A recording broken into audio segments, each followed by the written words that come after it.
మన జన్మలకు కారణమై మన రక్తాలు పంచుకొని పుట్టి మన జీవితాల్లో సగభాగాలైన ఆడవాళ్ళ మీద ఎన్ని ఎన్ని ఎన్ని ఎన్ని దారుణాలు జరుగుతున్నాయి సార్.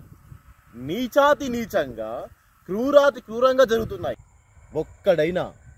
ఒక్కడైనా పట్టించుకున్నాడా? ప్రశ్నించాడా? నిలదీశాడా?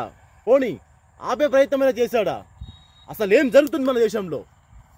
మన అమ్మలు, మన అక్కలు, మన చెల్లెలు, మన కూతురు బయటికి వెళ్తే తిరిగి వచ్చేంత వరకు ఎందుకు సార్ భయంగా ఉంటున్నాం? బిక్కుమంటుకుంటున్నాం సార్.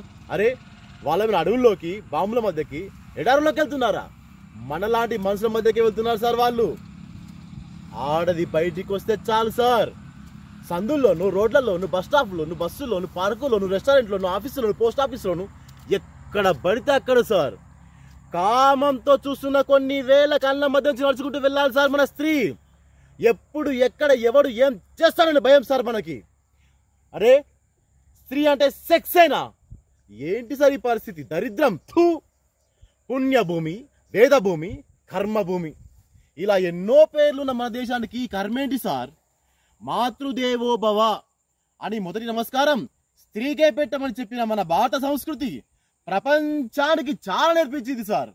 కానీ మనకే ఏం నేర్పించలేకపోయింది. ఇదే మన దేశంలో రావణాసురుడు ఒక సెక్సువల్ పర్వట్ని సీతమ్మ తల్లి ఎత్తుకెళ్ళాడని కోతులతో కలిసి వాణి సామ్రాజ్యాన్ని సర్వనాశనం చేసిన శ్రీరామచంద్రుడు చూసి మనం ఏం నేర్చుకోవాలి సార్? ఒక ఆడదాని కొంగు లాగితే 18 లక్షల మందిని పిచ్చి కుక్కలు చంపిన మహాభారతం చూసి మనం ఏం నేర్చుకోవాలి సార్? నేర్చుకున్నాం సార్. ఆడవాళ్ళు ఎత్తుకెళ్ళిపోవడం, చీరలు లాగడం. Great country sir. Salute to my country and my culture. Salute sir, salute.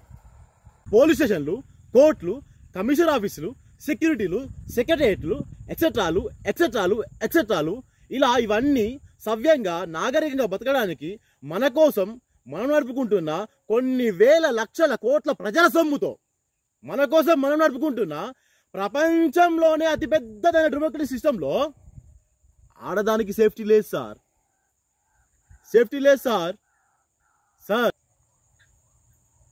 మారాలి సార్, ఈ పద్ధతి మారాలి సార్. మార్పు అనేది ఏదో ఆకాశం నుంచి ఊడిపడదు సార్, మనలో రావాలి సార్. మన అందరిలోనూ మార్పు రావాలి సార్. మన అమ్మలు మనల్ని భద్రంగా నవమాసాలు కడుపులో మోసి కాపాడి కని పెంచినందుకు కనీస కృతజ్ఞతగా మన చుట్టూ ఉండే ఈ ఆడవాళ్ళని మన గుండెల్లో పెట్టుకొని కాపాడుకోవాలి సార్. రేపులు మర్డర్లు చేసిన వాళ్ళకి శిక్షలు వేయడం కాదు సార్, మా అందరి చేత పెద్ద బాల శిక్షలు చదివించండి సార్. ఈయన ఆటవిక అనాగరిక సమాజాన్ని తీసుకెళ్లి మళ్ళీ బడిలో వేయండి సార్. ఆడవాళ్ళ గురించి చదివించండి సార్. అమ్మతత్వాన్ని నేర్పించండి సార్. జై ఎన్టీఆర్.